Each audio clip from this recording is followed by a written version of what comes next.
I'm Rodney Cutler. We're here at Cutler Salon in New York City for the Redken Smooth Lock press event.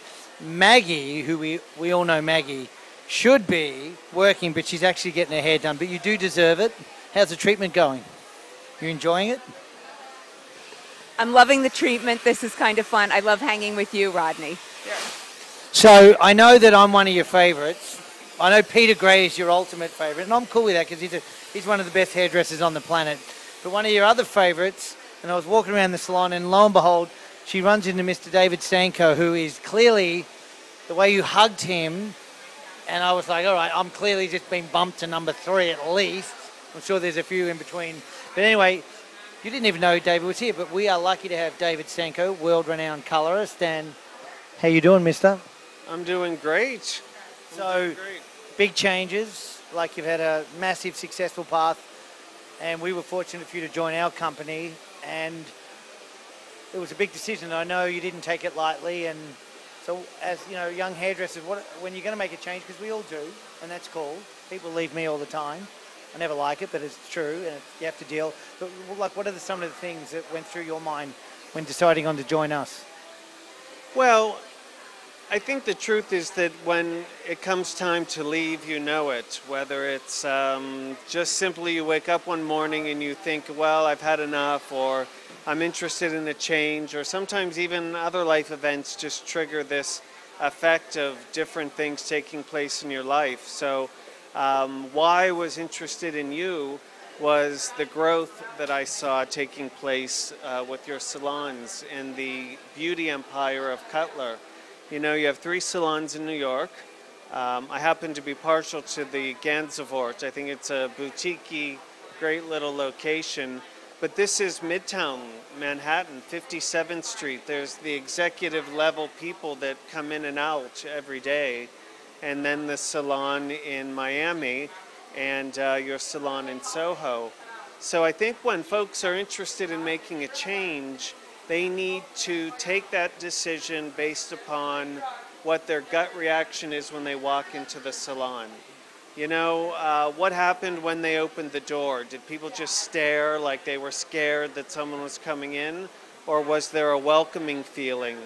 And then walk around a little bit if you can and see if you're greeted, if people on the staff actually say hello or you feel snubbed. If everyone scatters from the front desk when you walk in, or indeed they greet you, is part of the process. And I think there's great value in scheduling your own appointment in a salon, to have a manicure, blow-dry treatment, somehow to get in the chair of the salon and to just be a quiet observer, because that creates a different perspective. You can look at magazines, or you can scope out the people, ask the person who's working on you some questions that you've prepared. Of course, you want to be stealth about it. You don't want them to think that they are being interviewed. But I think what really makes it work is, does the personality and character and culture of a salon jive with who you are? And if you get a really good feeling initially, then I think you should pursue it to the next level. And that would be dropping off a resume in person.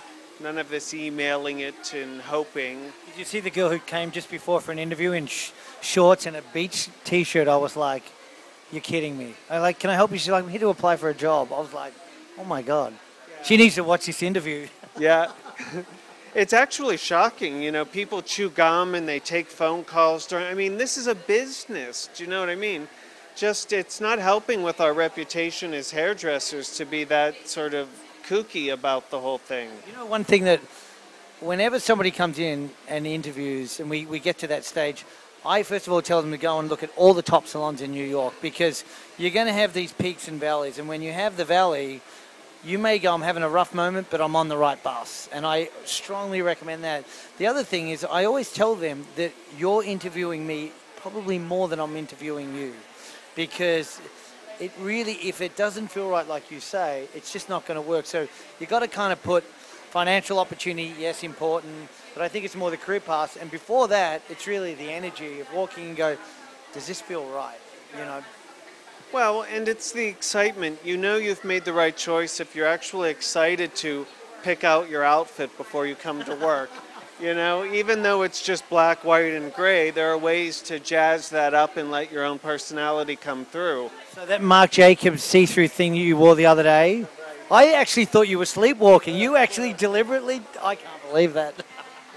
Well, it did meet the dress code. It was black and white. Yeah, that's right. Little Or nude. Right. The rain didn't help, but I did get a few good propositions on the way home from work.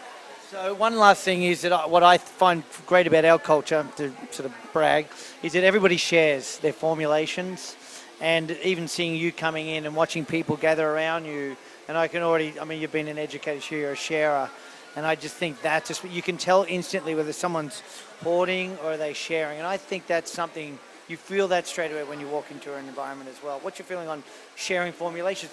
Or, I got to ask you a question, if you're out of town and somebody does your client and they think they can do something different, should they do what they truly think, or should they go, I'm going to do exactly what the last colorist did to not rock the boat? Yeah, that's a great question, and I think they should do exactly what their hairdresser left them with, because it's actually a gift. You know, when one hairdresser says, why don't you see Rodney or see Ben or see, you know, Dallas when I'm away, I think that hairdresser is obligated to do what you would do, because it's, first of all, you're putting money in their pocket because you've made the recommendation. I don't think you should rock the boat, because when I come back, I don't want a client to say to me, oh, well, you know, Rodney thinks I should do this, that, and the other thing. I'm not convinced on this. We're going to have to talk about this more. I don't have the answer, and I'm not sure I'm right, but I think it's a really important debate. My rebuttal would be, if you feel like it could have been pushed, or they've had a client for 10 years and you're not pushing the envelope, or you're not introducing new things, maybe that's a time for a fresh eye but then how do you do it and not steal them? I don't know.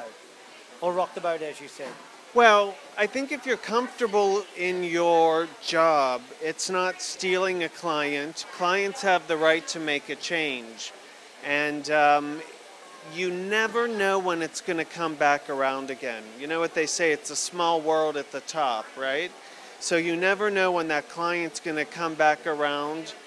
And I want to leave that customer with a good feeling and with my endorsement that if they want to see someone else, that's okay. But I've also given clients to other hairdressers while I was away, and they took it upon themselves to change their formula and actually turned her green. And on that, I have to go and do another interview. I want to talk about this more because I think it's a serious topic. It's great to have you. And I'm going to go and do my job. Maggie, you look amazing. And it's great to have David. Thank you all. Take care. Ciao.